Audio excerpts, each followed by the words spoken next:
besoin à côté de moi d'une femme simple et équilibrée, et dont l'âme inquiète et trouble ne fournirait pas sans cesse un aliment à mon désespoir. Ces derniers temps, je ne te voyais plus sans un sentiment de peur et de malaise. Je sais très bien que c'est ton amour qui te fabrique tes inquiétudes sur mon compte, mais c'est ton âme malade et anormale comme la mienne qui exaspère ces inquiétudes et te ruine le sang. Je ne veux plus vivre auprès de toi dans la crainte. Deuxième lettre de ménage d'Antonin Artaud.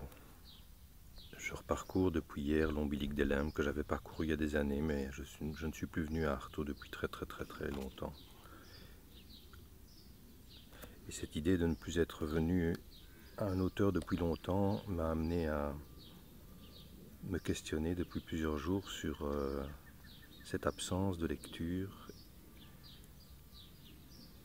qui m'a occupé pendant tellement d'années. C'est-à-dire je lisais d'autres choses, mais pendant près de 25 ans, j'ai lu du théâtre, j'ai lu des analyses théâtrales, j'ai lu beaucoup d'analyses sur le cinéma, des revues sur le cinéma. Mais finalement, j'avais été dans l'adolescence comme écarté de la littérature. Et il y a 3 jours, une copine qui est une auteure belge importante pour moi, qui écrit en publiant parfois directement sur Facebook ou sur son blog, m'envoie un message en me demandant si je connais, si j'aime tel auteur, une femme bien connue, Nancy Houston. Et j'ai bien dû répondre, en fait je ne sais pas, parce que je n'ai jamais lu de Nancy Houston. Je pense qu'elle me demande ça dans l'idée de faire quelque chose autour de Nancy Houston, ou enfin je ne sais pas très bien, je ne sais pas quelle est la teneur de son projet ni pourquoi elle m'en parle. Je saurai dans quelques jours, mais et suite à cette proposition vague, j'ai senti vraiment un gouffre en me disant, mais avec le temps qui reste, comment faire pour rattraper ce retard de n'avoir pas lu pendant 25 ans, à part d'avoir lu Tchekhov, Brecht, les auteurs contemporains, Koltès. Voilà, d'avoir toujours lu en fonction du boulot à faire, du métier qui est le mien, voilà, ou qui a été le mien, ou qui l'est encore un peu, ou qui l'est autrement surtout. Et je regardais ma bibliothèque et je voyais tous ces bouquins qui sont là, que je n'ai pas lus, ou parfois que j'ai entamé, mais j'en étais resté à ce que j'ai aimé il y a 25 ans, 25-30 ans. Et il y a 25-30 ans, ce que j'ai aimé, c'était énormément Marguerite Duras, que j'ai lu très bizarrement à donc 20 et 25 ans. Et la question que je me pose, c'est pourquoi et comment écrire, puisque de l'écriture est devenue quasi quotidienne, par fragments sur le blog, que j'ai enfin compris l'utilité et l'usage de Facebook, autrement que pour les photos de famille et pour les petits chats. Et ici, alors que je suis dans un endroit qui est très important à mes yeux, et qui est lié à l'enfance aussi, et je ferai une petite vidéo là-dessus dans quelques jours, quand j'aurai une connexion convenable, et que je montrerai les images que j'ai tournées hier et que je tournerai encore aujourd'hui, demain. Hier il faisait beau, aujourd'hui il fait couvert, mais hier c'était une vraie journée d'été avec presque coup de soleil. Donc voilà, je suis plongé depuis hier soir dans l'ombilic des limbes, à la fois pour tenter de faire l'atelier de François, mais aussi plongeant dans l'ombilic des limbes, retournant un peu à Artaud, que je connais vraiment mal, que j'ai lu par rapport au théâtre, il y a bien longtemps. C'est tout ce manque, toute cette non-littérature pendant 25-30 ans qui aujourd'hui me pèse et où des fois je suis comme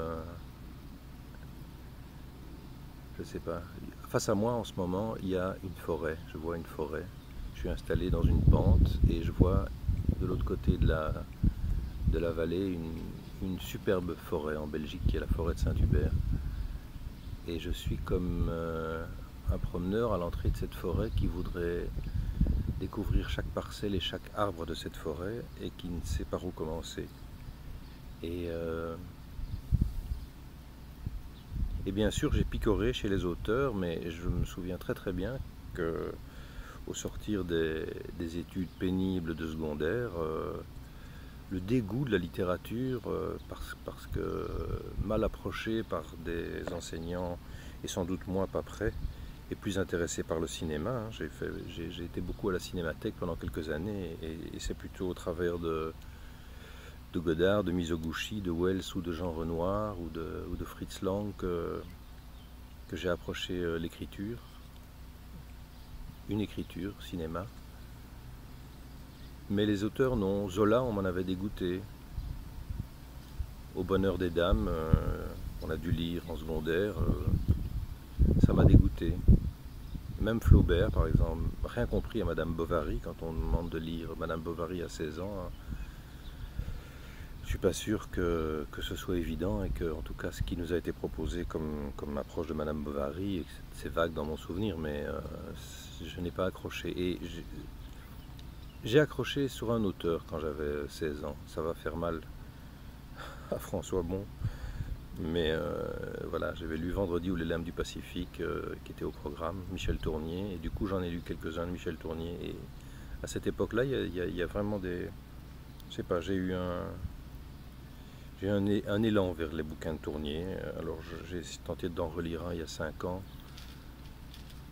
c'était Les Météores je pense, et voilà, j'ai arrêté au bout de 10 pages, ça ne me parlait plus du tout. Mais donc voilà, il y a 30 ans, entre Tournier, Marguerite Duras et Jean-Patrick Manchette aussi, donc j'ai tout lu. J'ai aimé ces polars, beaucoup. Après, il a manqué de temps et de volonté pour aller dans la littérature de Flaubert à Truman Capote ou de Dostoïevski à Claude Simon, peu importe, enfin, je n'y ai pas été. Et je suis revenu à la lecture, à l'action de lire, et de lire des romans, il y a 7 ou 8 ans, une période de lassitude du théâtre ou d'un certain théâtre, et j'y suis revenu par 2 auteurs. D'abord Jean Echenoz, que j'avais un petit peu lu, et c'est vraiment la vidéo sur le site Tire Livre, la vidéo où on voit Echenoz, Pierre Michon et Jean-Baptiste Aran manger de la soupe, qui m'a reconduit vers Echenoz et j'ai eu envie de poursuivre, donc voilà, j'ai été vers Echenoz, Pierre Michon beaucoup plus tard, mais c'est vraiment Jean Echenoz qui m'a ramené cette vidéo d'abord qui m'a ramené à Jean Echenoz, et puis du coup je me suis dit mais qui cette vidéo que je découvrais sur YouTube, elle vient de quel site? C'est comme ça que je suis arrivé sur Tire Livre et que j'ai commencé à lire hors abonnement ce qui était disponible sur Tire Livre et à découvrir le travail de François. Et voilà, aujourd'hui je suis un petit garçon à l'entrée de la forêt, je ne sais pas par quel chemin commencer parce que je veux les emprunter tous à la fois, et du coup je me retrouve sur ma table de nuit avec à la fois du Céline, à la fois du Annie Ernaux, à la fois du Henry David Thoreau, à la fois du Artaud aujourd'hui, du Maxime Gorky à travailler, la correspondance de Pierre Bergogneau que je lis aussi, qui est devenue comme une drogue. Je lis tous les 2-3 jours 10-15 pages. Voilà, je suis un petit garçon qui ne sait pas où se diriger dans la forêt et qui a la prétention de trouver un chemin dans la forêt et d'apporter sa contribution ou de planter quelque chose dans cette forêt. Tout petit, minuscule, fragmentaire, une pousse quelque part, mais qui ferait partie de ce grand de cette grande, grande forêt. Bonne journée.